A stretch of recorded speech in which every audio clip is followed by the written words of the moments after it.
In 1995, Ford entered India and was very successful with cars like Ford Icon and Ford Fiesta during the year 2005. Indian people love these cars as they are simply built to last and famous as the cars who loves to drive and not for those people who prefer to sit on the back seat.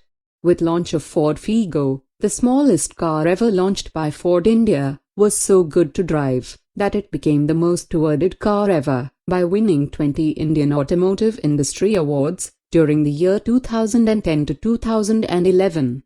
Please believe me, the structure of the car is super stable at any speed, and it feels like driving at 40 km per hour while cruising at a speed of 100 km per hour with amazing steering handling, and it became the most balanced car in its segment.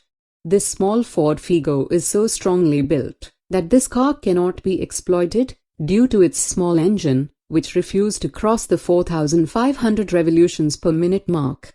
Even after 12 years, this first-generation Ford Figo feels like a new car, and driving at high speed cannot vibrate the passengers sitting inside. The engine noise is also quite at high speed of the petrol variant.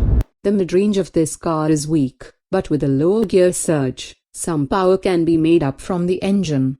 After year 2015, Ford changed the design of all the Indian cars with new style and technology. Earlier Indian Ford cars were built with hydraulic power steering, which are replaced with electric power steering, which offers good mileage, and Indian Ford cars' build quality seems compromised. The new Ford seems to lose the Ford DNA, which they used to carry in their old cars.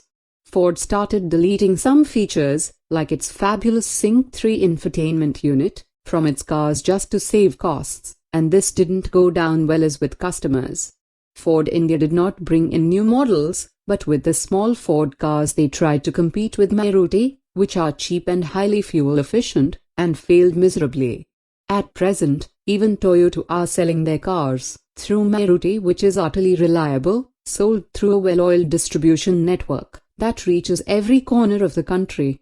This is the story of Ford India, how they failed miserably and had to close their cars in India, which is very bad for car lovers who love to drive.